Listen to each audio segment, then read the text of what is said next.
Hello everyone, welcome back to another installment of the Dead podcast. That's right, you, the viewer at home. Episode 20, blank. Wow. Which means we're one episode away from legally being allowed to drink in America. Yeah, we're almost there. We hit 18. Now we're looking for 21. We're going above and beyond. Obviously, America's quite a big place, so it would be nice to be able to drink there. But currently, that option is forfeit for us. I started doing intermittent fasting, Jacky. Did you? Yeah. How are you doing it? Are you like, what, you not eating in the mornings, having one meal like in the evening? Or Yeah, well, it's like an 18-hour fast, I think. Yeah. Oh, then it's like 6 hours open. It's just open season for me to eat. But what I've been doing, it's like, the thing is, I'm not trying to be super healthy about it. This is the thing. That what I'll do is I'll just have a nice breakfast, like a shakshuka, or it's like a little poached egg on some avocado toast, something like that. And then I'll just eat whatever I want in the evening. I do try and keep it homemade, though. That's the main thing. Keep it homemade, but make it tasty. Like last night, I did a what's it called? Like a Jacky potato, parsley butter with a bit of garlic in it, thrown on top, baked beans, cheese, crispy onions, and then they call it tram sauce. It's just like chipotle paste and mayo. It was unbelievable. I didn't feel too guilty about eating it. Because obviously those are the only two things I have. So I'm hitting my maintenance goals. That's the thing. But overall, it just feels good. Just feel to eat what I want in that 6 hour period. Yeah, it's good. Yeah. It's working for me. No, that's so too. I mean, I kind of do the same thing. Usually I wake up, I don't eat anything, go to the gym.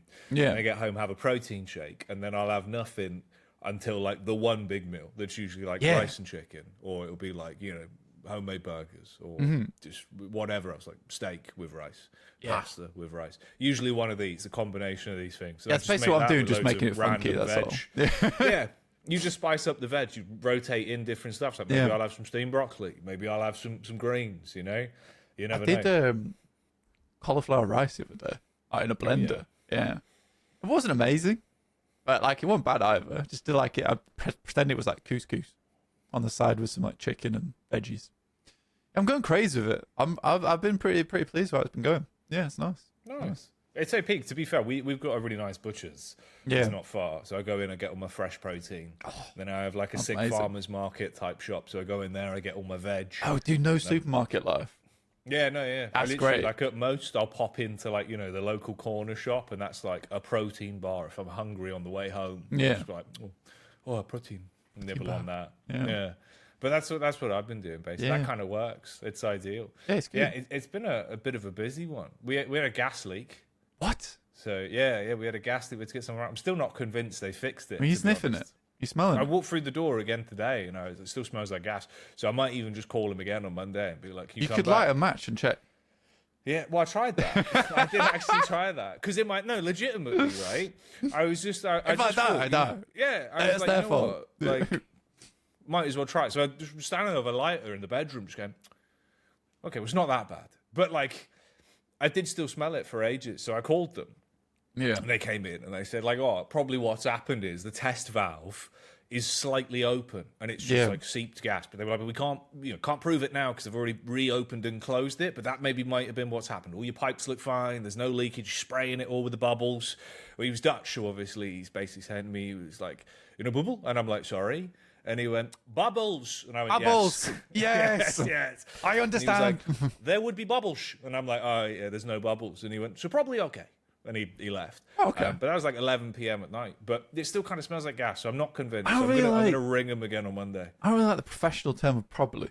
Like, that's not great. I mean. It's probably fine. Yeah. I'd rather you just told me it's okay. Yeah. Like, you've added doubt to the conversation now. I don't like that. Yeah. No, exactly. So it's just, I'm going to get them back round. But it was a nightmare, especially because we turned the gas off, then the boiler stopped working, so I had to get the boiler. Yeah. So it was a pain in the ass. But I might just ring them on Monday and just see, or maybe Tuesday. Just tank the gas for a couple more days. I'm sure it will be fine. Just can't play in furnace, lol.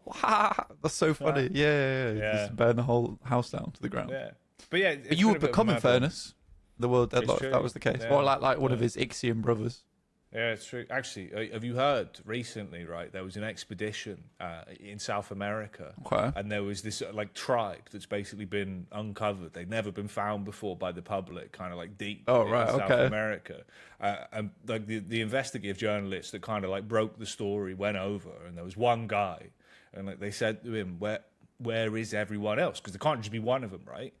And he said, in Fern, us. And they all came out of the bushes. Oh, yeah, okay. Very funny. I like it. I see what you try to do there. Actually, I hated that, like, significantly. Did you enjoy that? No. The run-up was quite a long one for what was a pretty good joke, but it's caught by surprise, yeah. I have got an actual fact for you, though, to be fair. Have you heard about No, I don't believe you now. Why? I don't believe you. You told one of those people does a little lie. Throws a little lie here and there. Genuine fact, all right? All Have right, you heard real about one. what's been going on in Rome? No. Our Roman viewers will probably know about this one. So basically, at the minute, there's been like a mass exodus of people in Rome that have been trying to leave the city centre. But the problem is, every time they get on the road, they just end back up in the city. Oh, really? Yeah, because all roads lead to Rome. Terrible design. Yeah, great. Terrible design. Very funny. Very funny. Yeah, good job. That's another good one you've done there. Genuine fact, is it? Genuine fact, is it? Yeah. We're just doing dad jokes now. Kinda. Yeah. I did learn about a new animal, actually, though. No, I don't believe you now. I don't believe you. All right, actually real, factual. Factual. I'm trying to remember its name. It smells like popcorn. Hang on. Smells like the animal smells like popcorn. This is like a defense mechanism. Here you go. The binturong. The binturong. Okay. It's a Southeast Asian mammal, also known as the bear cat. So it looks kind of like a dog cat. Oh, is this the one that doesn't have a tail? Let me get some pictures up. Let me check.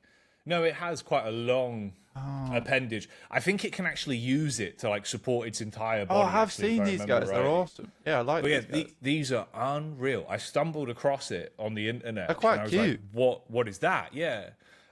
Turns out, like I was watching this Australian zookeeper video, and they were like, I've seen it. Yeah. And it's like two people at the zoo, and they're like, "This is the binturong, and he's a great little fella. The fun thing is about the binturong is that he smells like popcorn." And they're like sniffing him, and just going. Dude, I saw the video. He like wrapped his tail around his neck because the tail is essentially just it's like an extra appendage. It's an arm. It's an arm. Super strong tail. Yeah. But they're super cute. They're really cute. They're really cool. I don't know what I saw. I just saw it like on Instagram the other day. It was like had no tail. It kind of walked around funny, but it looked like a cat. But it had like it was like bearish mannerisms to it. Yeah. I don't know.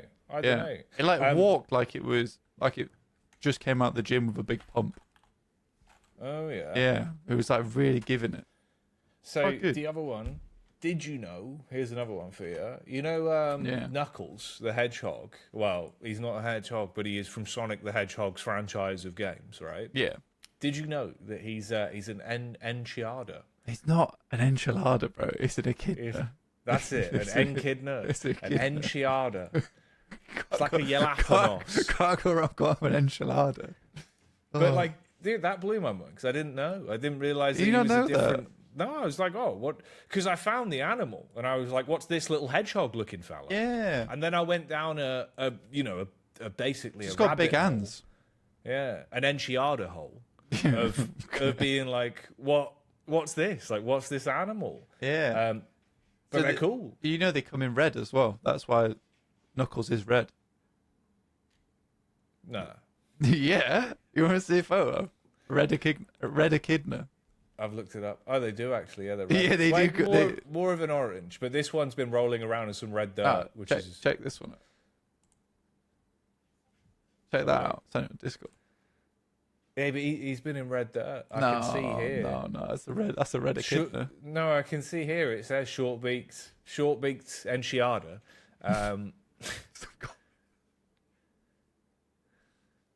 Yeah, it's like apparently it's just to do where they live. They're like rolling in the dirt. Yeah, it makes them look really frightening. Yeah, they use it as like a defense mechanism for the opposition. Yeah. Yeah. Oh, he's red and spiky. Look at that bastard. Better not mess with him. But yeah.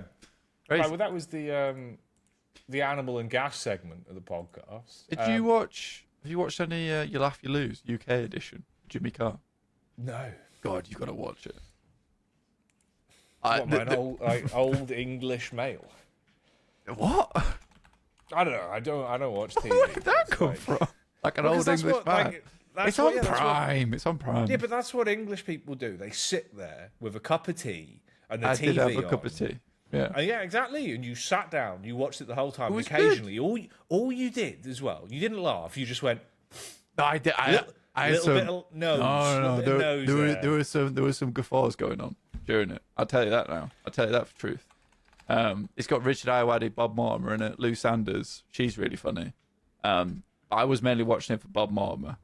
You've got the name of the show wrong. Even what is it called? It's called Last One Laughing. It's basically You Laugh, You Lose.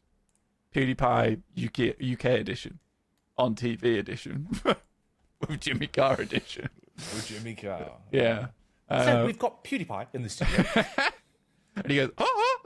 Yeah. Which is a pretty good impression. Can we have a quick bro fist? Yeah. But yeah, it was really good. You should watch it. I think you'd really like it. All right. It's your kind of humour. It's funny. If you haven't watched it as well at home, you should watch it. It's good. Made me laugh. There you go. Yeah. If you like Richard Ayoade, it's like his humour all over. Unbelievable. So good. Oh, yeah. I'd like a glass of milk. No contact. Shaken. No contact. Not stirred. So yeah, it's good. Those are nice glasses. They're mine. I'm afraid they're not for sale. All right, well, fair enough. There was a lot of that in there. There was a lot of that in there. So again, you'd like it. Yeah. You'd like it. You should watch it with a cup of tea. Fair enough. Sit down. What have I been watching? I watched a few things recently. I watched Severance. I watched all of that. I didn't watch Severance yet. People keep telling me to pretty watch good. it, and I don't know. There's like some weird thing inside me. I'm like, everyone's watching it. I'm not.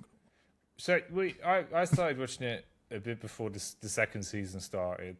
But if I didn't watch like the first 4 episodes, I couldn't be fucked. I just don't care. Skip to the good bit. Yeah, like Daisy was watching it. So then I came in towards the middle and I was like, oh, it seems interesting. And kind of had a gist of, I get what's going on. Yeah. And then I watched the second season. And it's fine. It's all right. It's pretty good. The cinematography's nice. It looks kind of cool. Yeah. The characters are interesting enough that you care. But yeah, it's all right. We'd have some twists in it, some twists and turns. Yeah, quite a few twists. All right. And then after that, because we were looking for something that has some twists in. Yeah. We watched all of The Good Place in about a week. Oh, okay, yeah. That is a good one. I do like The Good quite Place. Fun. Yeah. But the ending's fucking terrible. I'm gonna be honest. I didn't watch the end. I think I watched a fair bit of it, enjoyed it, and then I was like, this is a bit too wacky. It was all pretty good. And the final season, they had that issue that happens with most TV shows where all the characters just become characters of themselves. They're not really the same character. They're just boiled down to this man is the dummy. This man is the smart man. This guy does that She's voice line. the funny one. Yeah. Literally that. And it's all right, this is a bit weird. What's happening here? And then the final episode, spoilers if you've not seen it. But spoilers. Again, skip about a minute it's ahead. It's a Deadlock podcast, so I imagine you're probably not that arse. But anyway, final episode, right? Effectively, what happens is they're all finally in the good place. They're in their version of they've made Heaven. it. Yeah, and then basically the way they solve everyone being in heaven being bummed out is they give you the option that there's a door you can just go through, and then that's it. You just cease to exist. All of your dust goes back to the universe. So if you've ever had enough of eternity, you can just go, I'm out. You know what I mean? Would you ever have enough of eternity? Probably not. I'd be sad. I don't think so. No, that's what I mean. But this is the problem, right? Is all the main characters, one by one, slowly, after all of this, these season after season of striving for this, they finally get what they want. Randomly all just go, yeah, I've had enough. What? And one by one just game end themselves. And it's it's the weirdest thing. Where they just literally just go, I'm out. And it's even one of them is a will they, won't they type couple, right? Yeah. And one of them just goes, yeah, I don't actually want to be here. I'm sad. I'm going to go. And the other one's please don't go. I'm not ready to go. Yeah. And then he just goes, yeah, but I'm gonna. And she's like, all right, well, I accept. It's only logical that you should go. Okay. And then she hangs around for another however long, and then she goes. And it's just everyone's just game ending themselves. I don't know. Depressing. That's a depressing ending. Yeah, it was literally, I was watching it, I was like, what's the point of this? What's the point of 5 seasons for everyone to just go... To get to the good place, only to remove themselves from said good place. I've had enough. Yeah, I don't know. I feel like it kind of depends on what kind of entertainment faculties they've got over in heaven, or whatever your version of heaven is. Anything you want. Yeah. That's the thing. You could do it like in this variant, right? You could literally do anything you want. You could spawn in anything, live anything, make anything. They could do anything. They could visit anywhere. They could do anything. So literally, I think I would have to put some restrictions on myself. You'd start slow. That's the thing. It's slow burn. Build up. I'd restrict myself. I'd be like, I only want access to things that currently the people on the Earths have right now. But anything that they have, I can also have. I'd want it, because I feel like I'd never get bored like that. You know, up until like the heat death of the universe, which is depressing but it's not for many, many years. So you're fine. Don't worry about it. I'd be chilling. I'd be like, oh, they've just invented like the lightest form of VR. I'm getting in that haptic feedback everywhere. As I was watching this the other day with. All right. This is going some crazy places. Yeah, this is a podcast. Yeah. I was watching this the other day. She had she's got like a full haptic suit VR set. Very cool. Very cool. Very talented to create all that kind of thing. But it does look like she's wearing medieval armor. Like it looks heavy. It looks heavy. Like I don't think I could spend more than like 45 minutes in a true workout doing that. Yeah, well, chainmail's heavy. Like that's the thing as well. Like, people forget, right? That stuff is heavy. Yeah, you ever seen LARPing? You aware of like LARPers? Yeah, I've seen LARPers. I've live action roleplay. I've seen the LARPers in action. Have you seen? I've not. I think I've LARPed once. One time LARPer. Have you seen the guys that go in like an MMA cage fight with the full medieval kits on? And they just that's pretty good though. Whoa, you've not seen that? You should. Just scrapping. They do. Right. They wear the full armor. It's like an actual MMA cage. It's so out of place. Like there's two medieval knights in it. Wasn't this like on back when Brainiac was on and stuff like that back in the day? I think I remember they test like different gear. Yeah, they still do it now, but like as a sport, they do it as a sport now. But like there's variants of it. So like you can do hand-to-hand combat, medieval knighting, where they're just like launching their fists, like fully knight glove fists at each other. But the most brutal ones I've seen is that they're using halberds. Like, you don't know what a halberd is, like a long, long with staff, the axe, basically, like an axe on it. Yeah, essentially, and they use that, and they're just cracking each other. But the thing I thought was the most amazing about it is that even with the force and like velocity of these axes hitting one another, the armor's quite well made.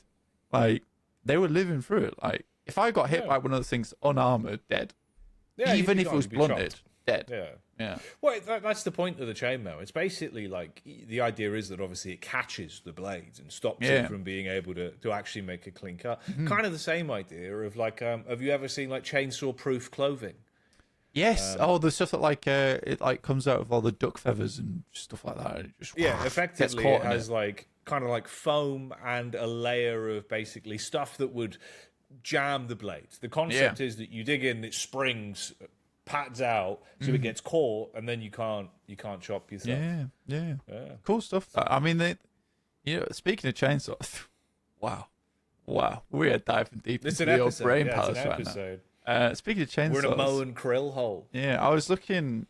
I seen these interesting videos about how certain saws work, and the saws they use in taking off casts work very differently to a traditional saw because the blades don't actually move round; they just move back and forth. So they just vibrate.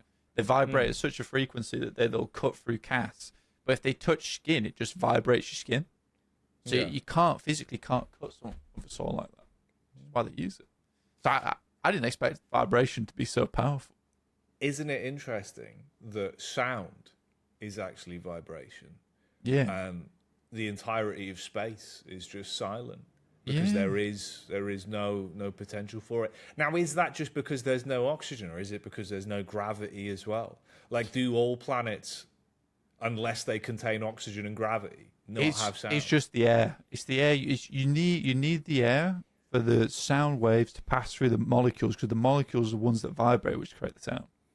There you go, a little science lesson for you. Yeah. Probably very diluted in terms of what's going on. Yeah. Someone who's done like. We've got a scientist. We've got a scientist who watches probably like, this guy is wrong. But I think it's mainly that. I don't think the gravity actually has I wonder if gravity does have bearing because Doesn't it have to weigh the vibration? It would. I don't know if vibrations weigh anything because Who knows? Who knows? Yeah. We have to figure that out. Scientists, because light enlighten us. That travels. You're fucking right. That travels. See? Jesus. And they're both vibrations. That's why records are just vibrations. Yeah. I didn't know about that. Isn't it mad? I didn't know that about records until like quite late in my lifespan. Tiny grooves. Yeah, which make the noise. I didn't know that. Because I was wondering how are they getting that to work? How do you get the voice? If it's like a Skepta album, how'd you get the bars and the music? Because then what if you found like a groove, and you like ran a needle through it, and out in the street it just started going like just start spewing grime. Yeah, isn't that mad? How does that work? Zoomed in. How does sound work? I'm gonna look at the vinyl zoomed in. Oh, that's interesting. Yeah, it's crazy. Everything's kind of interesting when you zoom in. You know, you know what? That is actually very correct. I think anytime that you get like a camera that can go real zoomed in, that's good. I like that. No, it's crazy. Yeah, it's also. I don't like it when they do it with ants though. No, bugs look scary up close. They do. Yeah. What? So that two adjacent points to this. One, the mad thing is like obviously, if the world keeps like heating up progressively in kind of the way it is, species of bug will become increasingly larger due to the fact that like it's more humid and warmer for them, which stimulates their growth and their size. So that's kind of the crazy thing, right? It's like right now it's easy enough to like see a spider, cup him, throw him out the door. But what if that spider cups you and takes your house? I'd quite like that though, because I feel like we'd like evolve to a generation of like almost adventurers. Like you'd have to go out into the wild. You'd fight literal monsters, but it's just bugs. Ironically, that is just living in Australia. Yeah, I mean they're already fighting demons in Australia. You're fighting for your lives every day, bro. Like, I've got a friend of mine who lives in Australia, and it's literally like you've got to check the shoes. Check the shoes. Spiders in shoes. I hate that so much. Bird. They're everywhere. I mean, they got those crabs, like spider crabs, that are the size of the bin, and they'll be on the bin like this, just going. You walk out to put your rubbish out, and they're there like, "You all right, mate?" Yeah, that would ruin me. Because I usually take my bins out like quite late at night. It's like almost an afterthought a lot of times. Can't be done. But imagine you go out in the night time and you just see like some beady, glistening eyes. Yeah. And then long legs wrapped around your black bin. So that's the thing, and as well, like they would be equipped. The Australian nation would be prepared in this. They would be like the superpower. They'd be the superpower. Right? Yeah. Basically, they would be like the people that would they'd have to send Australians around the globe and redistribute the global pool of Australians to like train everyone up. Like, think about the Brits, it'd be game over, bud. Like, even if they see like a false widow, that's it. Like, that's paranoia, fear, and that's like the worst you can get. Imagine if they run into like, an actual demon behemoth spider. Well, how would you deal with like brown recluses though? Because even they're quite small. But if they bite you, it's GG, right? Yeah, that's the game over. So if they became quite large, one bite and you'd be Frodo'd. But then again, remember at that point, it's not as much the poison as it is like they'd probably just snap you to bits. Yeah, it'd be like you're not wrong. What's his name? Aragog, the spider from Harry Potter. That's what I'm saying. Oh yeah. Quite large, quite intimidating. Harry. Yeah, I honestly, that would be cool. I personally would be kind of down for it, especially if I got trained up by like some kind of Australian pro at hunting monsters, just aka big bugs.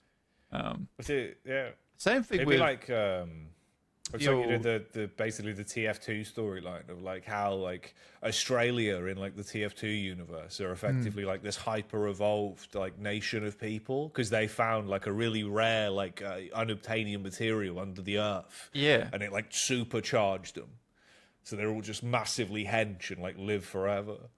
I'd love that. If I was the guy, I'd like to uncover that.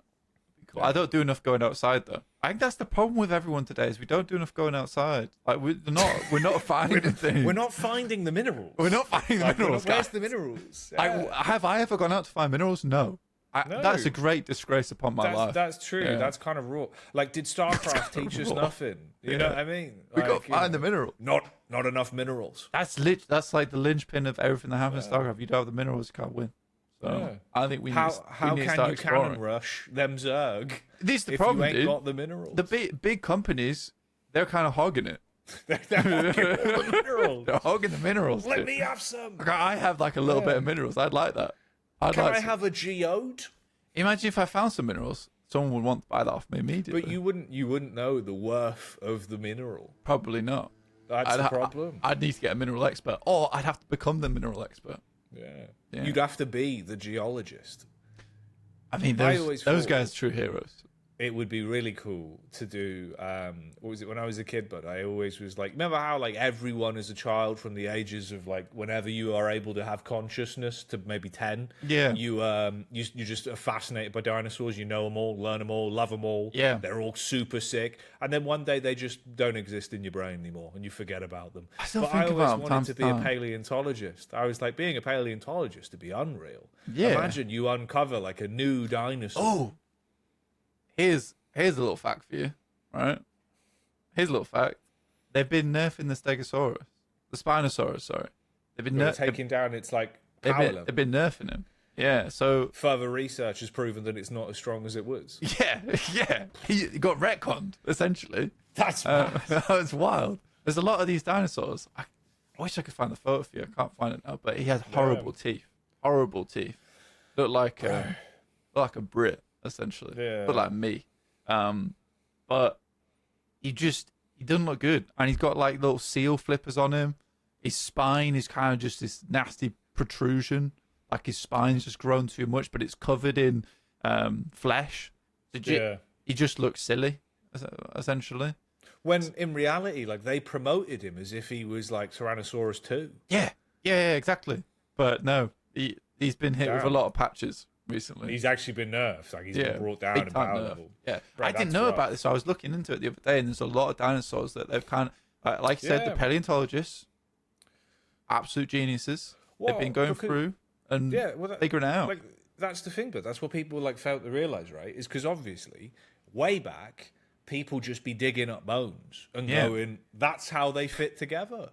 Yeah. But now we can go back and go, no, they never fit together like that. That's a different dinosaur. 4 dinosaurs in one. You know what I mean? Yeah. And it's also like there's a mad one where it is like you ever seen like the bones of a hippo? Ooh, no. If you look at like the hippo bones, it looks like it would be this like devious creature, Yeah. but in reality, it's just a hippo. Well, you say that, but hippos are pretty devious. Yeah, but if you had to generate what the skin would look like on those bones, you could make it look I wish like we some could kind throw of up a like photo. Futuristic crate. Like I can edit it in. Yeah, I'll remember. Can you throw up like this one? 28 minutes. 28 minutes. 28 minutes. Throw up this bad boy. Like, I was through that in a different chat. Some hippo bones for you. Yeah. Yeah, you see what I mean? Like if you took that image, you would think this was some kind of like crazy abnormality. Killer. Like, what is this? You know Real what I mean? killer. But it's just a hippo. But hippos are incredibly dangerous. Like they can just. You ever seen a hippo eat a watermelon? It just like straight game ends it. Yeah, you ever seen a hippo eat a man's head? Same kind of concept, really. Watermelon just gone. Yeah. That's how they get you. They're evil. How many? Crazy. How many are they doing a year now? How many are they doing in? Hippos on parade. They should add a hippo to Deadlock, man. Oh, I'd love like a hippo character, but like in a mafia suit.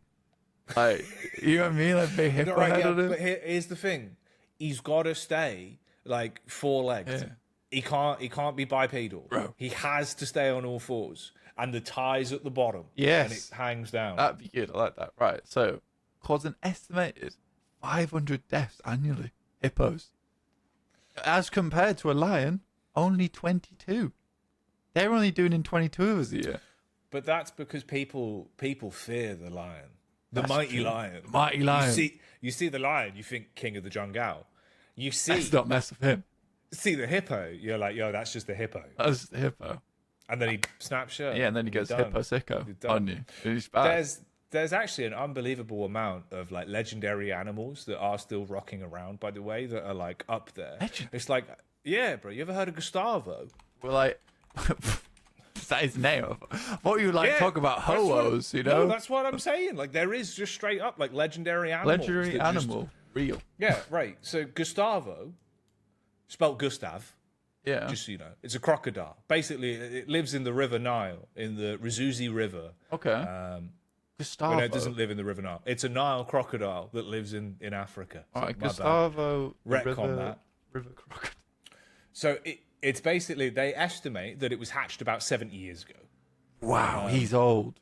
Well, yeah, but the thing is that he's not even old, because like crocodiles basically don't die.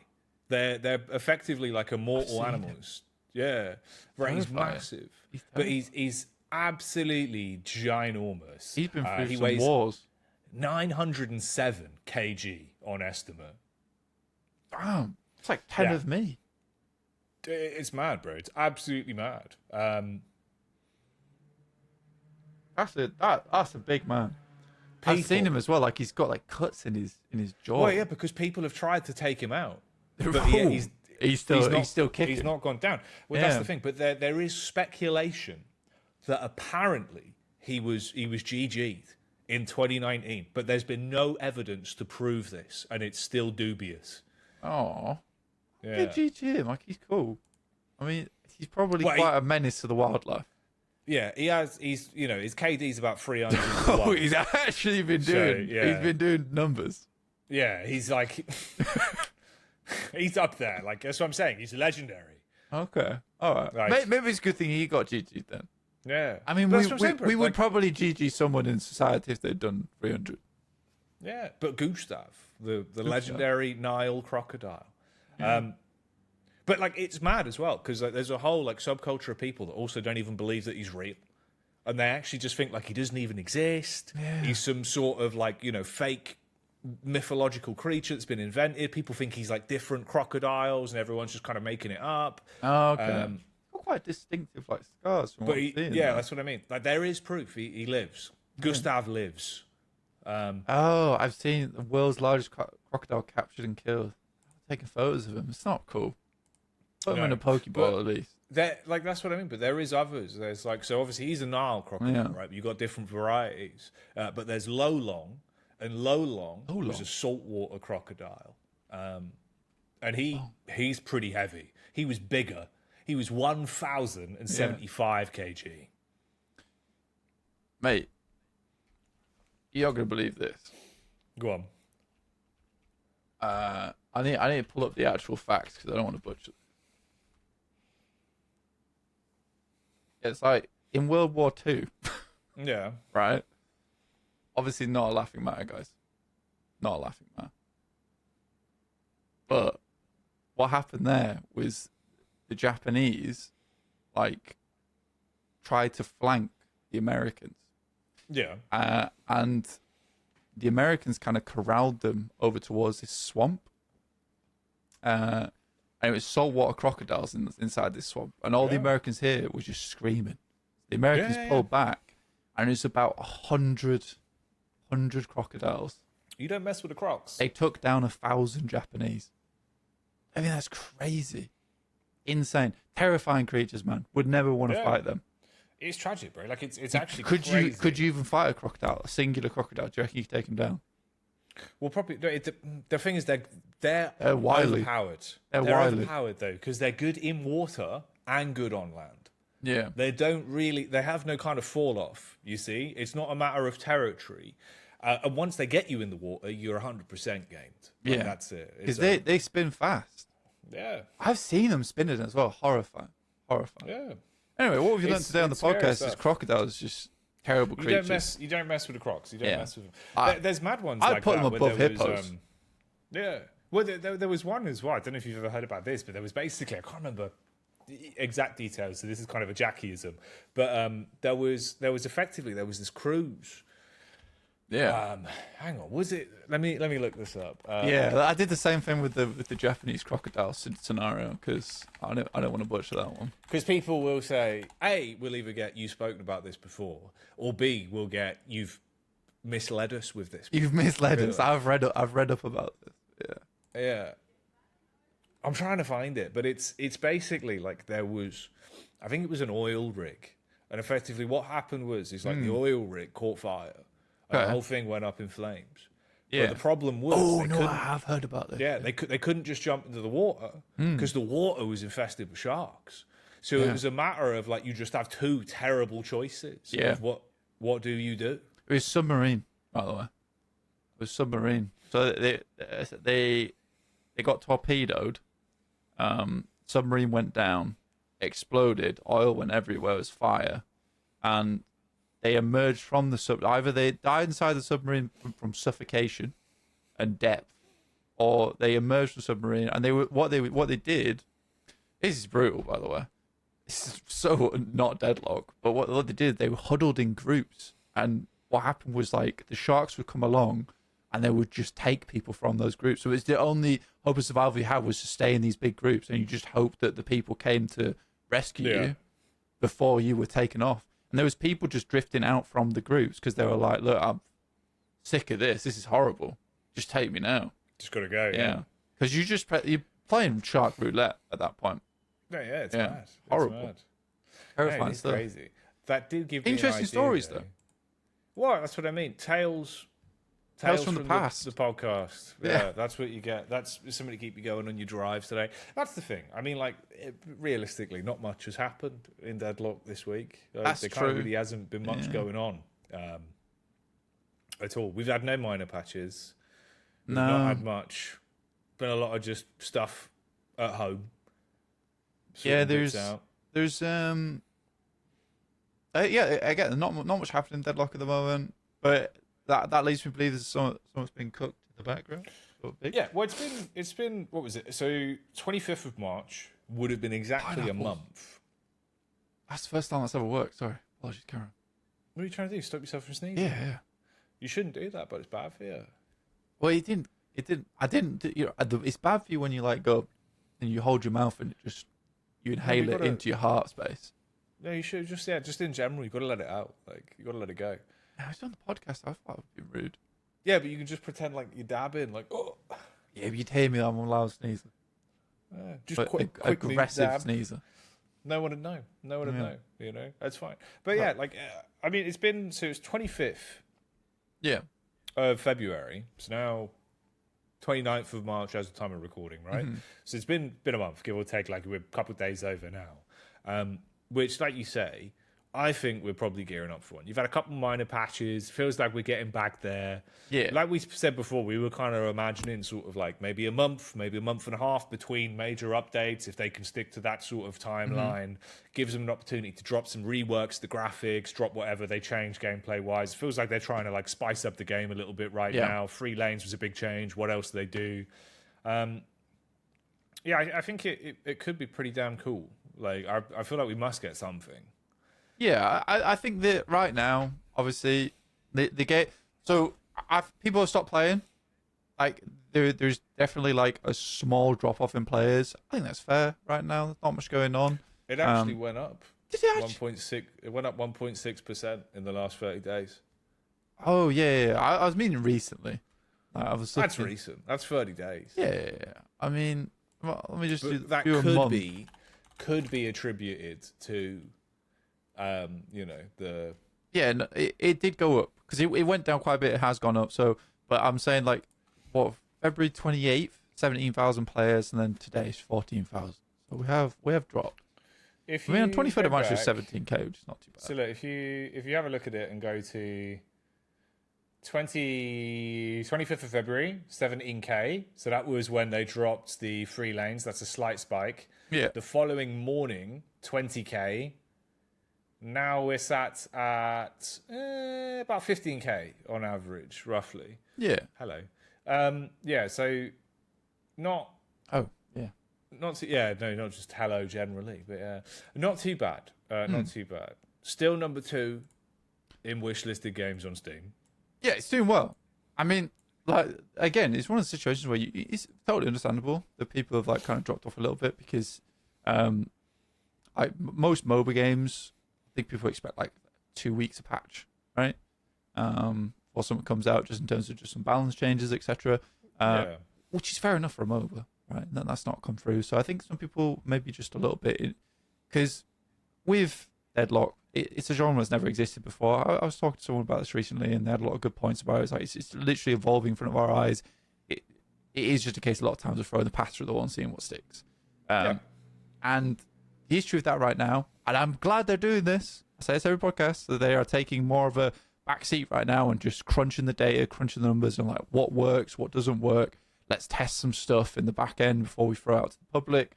I appreciate that. I would love that much more than getting patches frequently, which is something that will likely happen when the game is released and done, because right now it is just 100% not done. And there's issues right now, which I think a lot of people are realizing. Some games are quite stale because of the current meta. We already talked about this on the last podcast, if you missed it, about teleporters.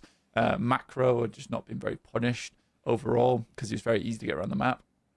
And I think that these changes likely will happen in the future. I'm almost betting on it happening because it is certainly needed, or we at least need to test it as a public. Yeah. And I think that's cool. It's cool. It's good. But again, right now, people are dropping off because those things are still in the game. They're like, I've played enough of this. I can see the problems it has. I still love the game, but I'll probably come back when the next big patch comes through. And the fact that we're winding down now in terms of player count when the patch is looming, I think people are kind of just in that waiting phase, right? Yeah, well, that seems to happen. I think like that's kind of what we've been getting with it, where there is a clear sort of change as well in the way most of the modern gamer like to approach video games. And if they don't have sort of an incentive outside of like their own tangible skill progression, or they're having fun with their mates playing it and it's their core game, they won't come back if they're not being offered something new in forms of content or an incentive to play, be that like an XP bar that increases and you get various things, or skins, which we've debated many times, kind of spoke about how they could implement that, right? So I think that's one of the reasons why you have people that come in, do everything they want to do. If they're playing solo especially, I feel like, yeah, you probably do hit a wall of, I'll come back when it's out. And like, as we've said every time, right, like all the big streamers that love the game and talk about it very positively all say, we'll be back when it's out. Because you've got to think like, a big part of marketing in the modern sort of day, like 2025, right? A lot of that stems from influencers and streamers and content creators that want to make content on the game, usually just raw gameplay of them playing it. But you run into this issue where for most people, they're looking for something that looks visually finished in every way. Yeah. Right? They want everything done. And as easy as it is for people like us to get, like, this is a test, you play testing the game, you're watching the game be refined, that's cool and that's interesting for us. For average people, maybe that's not as fun. It's not as interesting. But when they get the complete package all in one and they can just click Steam and click play, that's when I think it's going to absolutely boom. And it would make sense for that. But again, like, the issues we spoke about back in the last episode with the teleports, I think they're still prevalent. Like, nothing's changed, so it's not as if anything's gotten weird. I've had some slightly better games. Like, I've been playing a little bit more just like duo queue, where we haven't played too much this week together. I think you've been doing a bit of solo. I've been grinding. I just want to see how far I could push it, but try to play a little bit less on the night. So I've just been playing in the daytime. So I actually hit Oracle 5 today. So I was kind of just pushing it because I want to see if I can get back into Phantom. Maybe Ascendant. I'd be pretty happy with Ascendant. I don't think I'm ever going to be Eternus. Maybe if I keep pushing and pushing and pushing, I can hit it. I'd quite like to be it just for like the relevant details, like the credential. I mean, it's one of those though where like the thing is with how the game works right now with the fluctuation of ranks, especially, you're kind of inting yourself if you don't have 5 mates to play with. If you actually want to legitimately grind through the ranks, because it's like even like anecdotally the duo queue games that I did last night, right, I played about 5-6 games. I think we won 5, lost 1. But the fluctuation of like fair rank matchup, slightly bad matchup for one team, to the most egregious where I had one and it was like our whole team was basically like high Oracle, average rank was like high Oracle, and then the other team was like, I think it's like fucking, it was like Ritualist or something. It was like, you know, when you see it and you're like beneath Emissary, that's crazy. It was mad though, because in the game it was obvious like something's not normal here. Like you're playing against the other team, you've won the game in about, it was like 14, 15 minutes. And it's like, this shouldn't be happening. Yeah. The other team's just going, what is this matchmaking? Like, just dying again and again and again. We had like 1-7 on our team who's just not stopped killing everyone the entire game. Get to the end, and you're like, oh yeah, well, that kind of makes sense. Like, this was just an unbelievably unbalanced game. Yeah. It's interesting as well because you say that it's like grinding an Oracle. I'm not well, my game's not Oracle. I mean, I played so many matches at this point in time that my MMR is a bit weird. I think my MMR is higher than Oracle at the moment because most of the games I'm in are Phantom and Ascendant. Yeah. So when the game's released, like imagine if you have more player count, like most of my games I would be playing Oracle 4 or 3, like or Oracle 5. Those are the teams I'd be going up against, but I'm not. I play Phantom Ascendant games, which again, like I don't feel like I belong there, realistically. But it's just a case of that. Those are the matches I play. And those are the players I run into. So it is weird the way it works currently. I don't feel like I feel like I should get more ELO out of those games too, but I just don't. Well, yeah, but that's the other thing is because that's like obviously because I suppose there isn't enough players in every single skill group that it is having to just go, well, this guy's going to be queuing for like an hour, or we can just give them a game, but it's going to be weird. Yeah. I guess it's the risk of if that team beats you, and the very miraculous chance they would, they'd gain a lot of ELO. But you're getting basically nothing. So the risk versus reward gain is probably like +1 or -100 because the games are so weighted in your favor, right? Yeah. Which feels really weird because then you win like 8 games in a row and the bar doesn't even move. You don't even like, it's not like you've gone up 1 rank, but you're just tipping over. Just doesn't feel like it feels odd. But I guess that's because there is such a blip, especially these are the games where I think we were playing like, it was like 2 a.m. to maybe 5 a.m. late Central European time. Yeah. So not everyone's around. You see on the counter, it's like 400 games live right now, you know? So it's... Yeah, you get to NA games at that point. You really do. I've been in a few NA games so far. Yeah, pretty wild right now. It's okay. I don't mind it too much. I get to play against some good players. I keep running into this same guy, though, dude. It's very frustrating. A guy called Heart of Foes. Insane. Does he play 7? Play 7. Yeah, I've seen this guy. I've played with him. Yeah, insane 7 player. Really, really good. Yeah. He's very, very much more macro based in terms of he's great farmer. But I play against him a lot. And like the only way I can win is if like I've fully built into utility viscous. Like I'll buy all my spare items, but I have to buy knockdown, I have to buy phantom strike, I have to buy magic carpet just to deny him a lot. So it's rough. I've beat him a couple times so far, but he absolutely trounced me the other night. I've seen this guy. He was playing yesterday. We had him in one of our games. Oh, did you? Yeah. That's crazy. Did he help you win? Yeah. We got to win. That's one of those games where I told you like it was super imbalanced in terms of the ranking. Oh, the 7 was killing everyone. Yeah, he's great. He's good at the game. He's good at the game. I don't know if he's a Smurf or not, but yeah, he's good. Ran into a few last night, actually. There was one game where it was, mate, the other team, I think it was just called like Papa John 1, Papa John 2, Papa John 3. And I was like, this is a bit weird. And then the others were like Initiate Smurf 1. Oh. And like it went through. And it was just like, they're all just called like, you know, it was 6 of them that all had kind of meme names. So it was either a group of 2 like triples or they were all just queued together. But it was just mad because obviously like, I don't know how it put them in that game. But they were so far back on ranks, but it was like an 80% win rate every single game. Really? You know what I mean? And it's like, you've just made the accounts this afternoon and they've all just gone off. And clearly it's just like, they're just winning every game. Just pump them up. Like, see where they go. Better ingredients, better matchmaking. Just the way it works. Tough. Definitely. I think more people making Smurfs than... 100%. Honestly, at this point, still slightly frowned upon, but fair play to people who have to wait like 2 or 3 hours for a game. Like at that point, just try and pump yourself through to Oracle Phantom games again. Just play there. I mean, it's one of those where the thing is, again, like we talk about every time, it is frustrating, and especially if you're invested in the game, it becomes annoying. But none of it really matters. At least the only good thing is with how imbalanced those games are. If it is a team of all Smurfs, the game's over in like 10 minutes, and then you move on. The only annoying bit is, I know, like, for some players, it does, like, fully just rinse their mental, where if they've only played a couple of games, and then they get pummeled, and the game ends in, like, 5 minutes or whatever, they are just flaming in chat, they're raging, and then you think they're probably never going to come back. So that's the only ones that suck, is when it's like, they get owned so hard, they're not going to play the game. Yeah, like, you're ruining the player base. Stop it. ceasing Yeah. right now.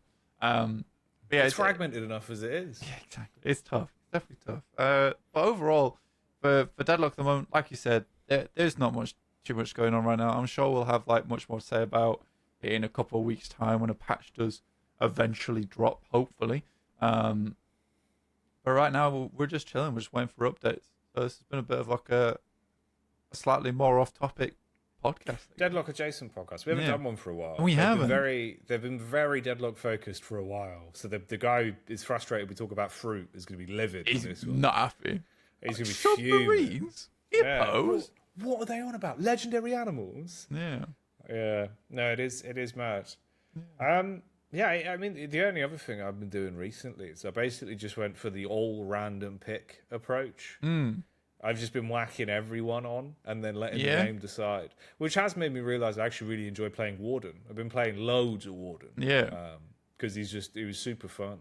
Yeah, because I think you kind of want like the Hayes McGuinness grind, and I respect it. It's just one of this. They're two difficult heroes to play in the current meta. I would say it's like Hayes is really good, but again, you need to run into a team, a comp on the enemy team that doesn't have too much shutdown, doesn't have too much burst, and if you're into a tough lane like a Mirage Kelvin, it's like it's not even a case of like playing Hayes.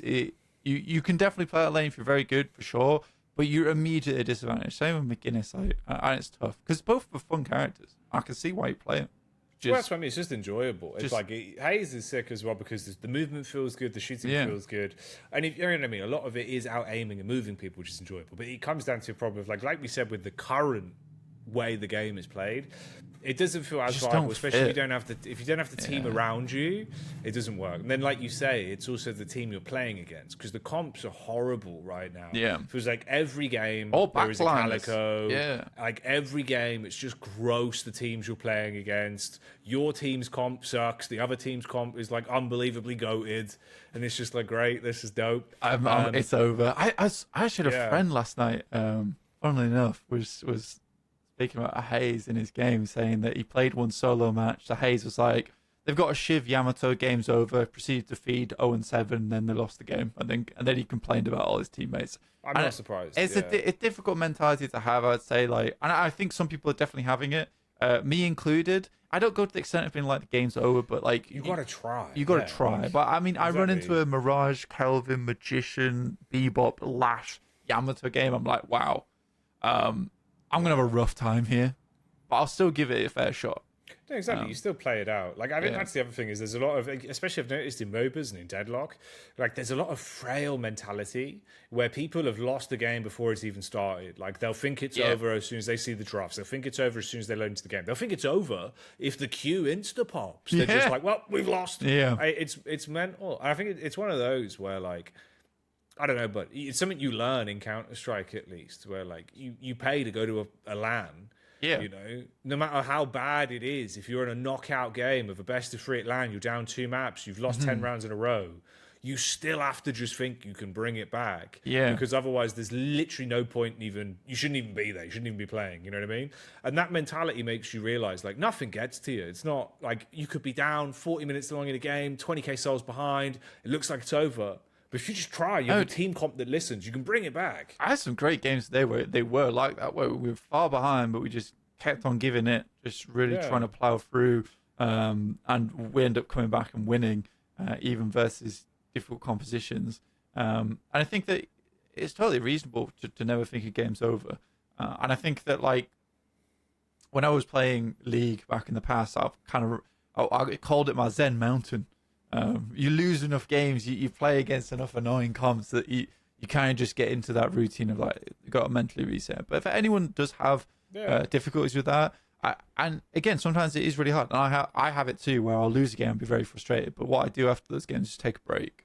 I think the worst thing you can do in any MOBA is lose a game horrifically, be very frustrated about it, and like then re-queue. And then re-queue. Yeah, never re-queue, guys. It's also one of those where it's like, for these kind of games especially, I think it's also like healthy mind, healthy lifestyle type, like because they require so much concentration and understanding that like, it's not like a solo game. So you play Quake, if you win, it's all on you. If you lose, it's all on you. So you find that like most professional Quake players, I spent a lot of time with them when I was doing Quake for a while, like everyone is very chilled out. And the best possible players in the world, like Rafa, is someone that's so down to earth, so just completely like Played with him the other day, by the way. What, Rafa? Yeah.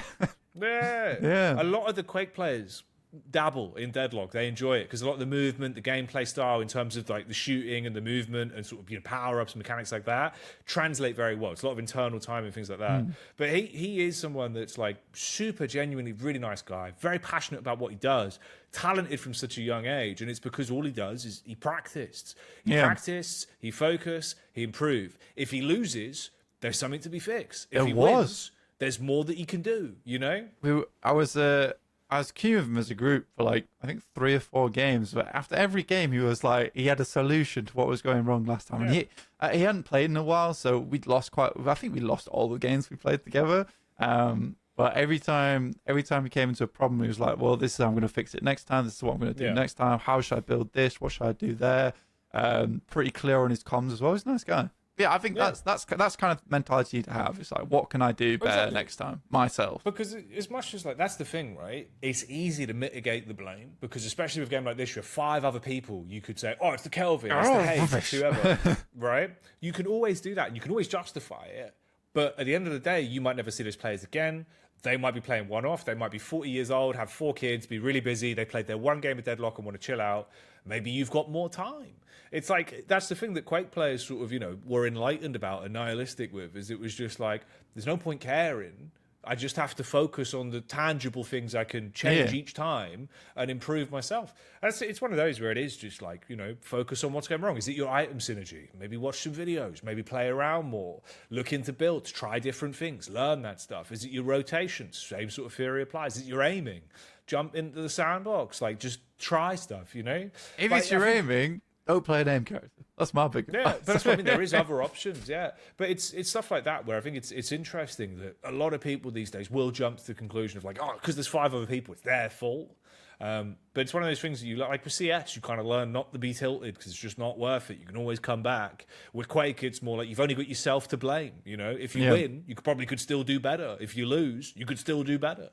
I think Deadlock, like MOBAs inherently have that where people are just very vexed and very quick to jump to the extreme of it's over, it's ruined. Like frailest mental, not gonna lie, I've ever seen in gaming. I think to be fair to some of these people as well, again, I'm not fair to you and you're my game dude. No, I'll tell you that now. But to be fair to them overall, the game right now is really exacerbating that problem where one lane loses and everyone else loses quite quickly. If they dominate that hard in that lane. And I think that leads to a case of you're like, well, that lane's lost. My lane's just lost because of that. And now their lane's going to lose too. So it's just GG. But I would say like a lot of the games that I've hard carried, like I've turned them around from the mid game mainly. Most time, my viscous laning's not bad. Sometimes I will lose my lane. I've got 0-2. You try and limit the deaths there as much as you can. But those games, I'll come back and I'll die maybe one more time during the entire game. Yeah. That's what I think people need to start focusing on the mid game a little bit more and realizing you lose 3 Guardians, it's not the end of the world at that point. You just need to slow the game down for yourself. Yeah. But it is difficult. This is where I sympathize. It is difficult when the game goes so terribly wrong, so swiftly at around about 10, 12 minutes. It can feel like you are massively on the back foot. But when you look at it, you're only 10k behind. Yeah. It's nothing. That's the thing, though, because I think a lot of people struggle with where they tunnel vision because of that initial stage, where they have a bad duo in lane, or like might not even be their lane, like you say, like York just starts getting battered, and because of that knock-on effect, the second you get the 4-lane double up, like they TP over, they wreck your life once, take your Guardian, they spiral and they go in and in again. You're so far behind with souls where it's like you kind of do have to just be like, guys, we do need the farm. Like we should just stop worrying, farm and push where you can, and forget about like the actual. I think the other thing is with Deadlock right now, it's in kind of a fickle state where it's hard to explain to people like you don't have to worry about the kills, guys. Like you kind of actually don't need to be firsting for kills as hard as you are. Like, you know what I mean? Usually 9 times out of 10, you see people over-egg it where they go way too deep for even the payoff. If it's like you kill that extra Abrams, right? Maybe you got 2 kills rather than 1. Then you get ganked. Suddenly it goes from it being like a 2-death benefit for your team to a 2-to-1 split on the deficit. Yeah. They've got the better spawn timings. It doesn't benefit you. But people don't think about it that way, where there's a lot of sort of timings you need to learn of like, how muddy are the respawns? How's it going to benefit me if we get an extra pick versus taking an objective? And I think objectives in general are still hard. Like people just love running it down for the kill. But at a certain point, it's like, dude, if that guy's backing no zipline boost, get the damage on the objective. Like that's the stuff that I think it's hard to teach it still, and people don't kind of pick it up naturally. You know? Because it's a hard thing to explain that like if we take objective here, and there is a guy who's quite low, he's escaping, it's probably going to take us 10-15 seconds to chase him down. They might get us into a tough scenario, but likely we get out. In that situation, it's almost always better to be like, let's go to their double sinners and we'll just deny their double sinners. Like, that objectively is just the better idea in that scenario. Take some of their jungle and just deny them soul income in the future, or pick up earn after they get mid boss. Not because you want to hand it in, but because you want to prevent them getting the extra souls, because you're not going to be able to contest that anyway. It's just stuff like that where just need bigger, broader thinking on the game. But again, there's so many changes coming through that some people just haven't noticed these things coming through just yet, and they don't really see them as valuable as they are. Like a lot of times I'll lose lane. If I lose lane on yellow, my first port of call is I need to go eat all my jungle on that side of the map, because if I don't, they're going to take it. And they're going to get it. I have a brief window here where they're TPing to green, where I can just absorb all that jungle, and that prevents them from spiraling the game. So it's just weird decisions like that, like not going to help green, being like, look, we're going to lose that objective no matter what I do. So I can do here is inhibit the amount of snowball that's going to happen in the future. You got to know when to give it up. That's the other thing. Like, know when to just give it up and legit just default into farming. And it's interesting because, like, we've seen a few people that, like, the idea of jungling and farming in that way is just not interesting to them, but they love the game. Yeah. And it really is hard to get through to them where it's like, yeah, okay, I get that, but we are going to lose if you don't. And you are going to be so far behind individually. You've got to make the most of it. Even just like grab those little camps that are near you. If you've got a carry on your team that's better skill-wise or hero comp-wise, let them take the majority. But you need to eat some souls. You've got to soak, bud. Like, you've got to actually get yourself into a position to at least survive and fight. It's the other one as well, where I think it's interesting with right now. You're getting into this kind of meta where, like, because support items become so much more prevalent and people are, like, doing that kind of side of thing where it's like, I'm going to be an IV support main or I'm going to be a Kelvin support main. Like, no flame, I know you enjoy it. But the difference is, here's the exception to that. You'll still fight. Even if you're building effectively Vitality support build Ivy with focus on being able to assist the team as best as possible, you will still fight and understand that your gun does damage and your abilities do damage, and you can be beneficial with your kit. You can stone form at the right time. You can fly people in and out. You can run the urn. You can still be involved outside of just the raw support roles. But I feel like sometimes you run into a Kelvin where they're just so deluded in the sense that it's like, I think I know where you're going with this. Healing beam and heal you, and then it's like they'll never fight, they'll never get involved, they'll never try and defend anything, they'll never 1v1, they'll never do anything other than just healing you. And 9 times out of 10, it's like, you're inting me, bro. You're inting me. Yeah. Like, I'm there popping my warden ult, and I get rescue beamed halfway across the map, and then you run away and leave me to die. 1v2, fight with me. Like, what are you doing? Stop doming me. Stop doming me. We've had that before. It's horrendous. I can't. It's funny because you have the polar opposite of that as well, where I've seen Kelvin do this many, many times. And this goes for certain other characters as well. But a Kelvin, like, obviously you don't want to soak too many souls because you're quite effective no matter what soul count you're at, but you still want to keep up. But I've had games where, I think I played a game the other day. I played Mirage Kelvin. That's a tough lane, man. It's a really tough lane. Kind of rinsed me a little bit. I didn't die too much, though. 2 deaths. Let's try and limit to 2 deaths every time. Yeah. If I've died 2 times, I'm like, right, I've lost the lane. I'm going to play really safe now. But, that's Infuser, Ice Beam on top of Jin's Mark. Like, it's a lot of damage. It's hard to deal with. So I bought Resto Locket, kept myself safe. And by all counts, that Kelvin played that lane very, very well. And it was impossible to do anything against him. Got to mid-game, stopped farming. He was just trying to fight a lot. Those fights weren't going all that hot, trying to cage people.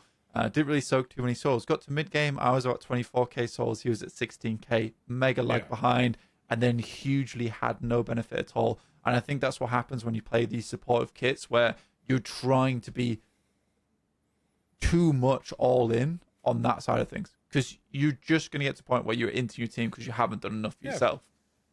That's what I mean. Like, there is a line of, you need to understand you can still partake in the fights. But like you say, you've got to share the load a little bit as well. It's why it's actually kind of good sometimes when you run into those games where it's like they just give all the farm to a Grey Talon or a Calico, but then that Calico or Grey Talon makes a silly decision in terms of just prioritizing raw damage output and spirit, and you're like, right, well, you're just straight up weak. We've got CC. You lock them down. As long as you can convince the team to just go, look, guys, please all dogpile on the 60k hero.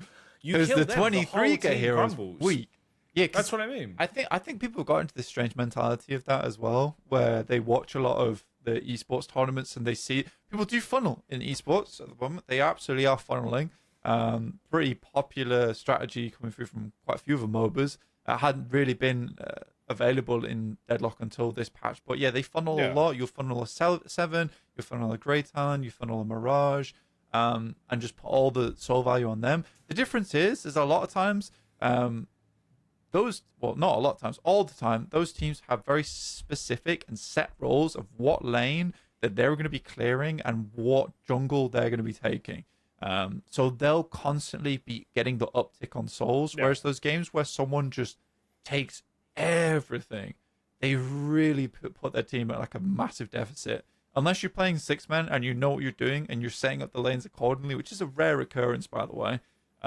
That's where that becomes a difficult. And it's the difference between playing pubs and bloody esports tournaments. You can't take everything you see from there and try and inject it into your own games. It just doesn't work. It's the thing where the only way that works is if you understand all the ins and outs, and also, like I said, like you have that full 6-stack, because then at least you can communicate, improve together, limit test what you're all good at, composition wise, have a set comp that you play around, with your picks, so it complements this. There's at least variance, but still works for you.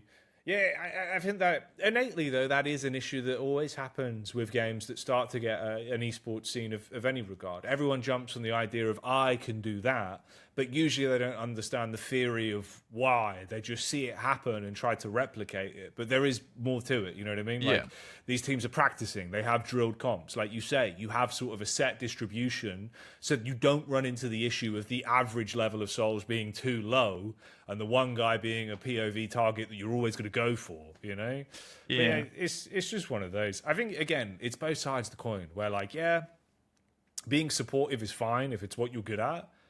But generally, the best support players are highly skilled players. Like, not someone that's bad at the game that just plays support. Because then you're double inting yourself. Because you're not doing anything really. No. It's tough.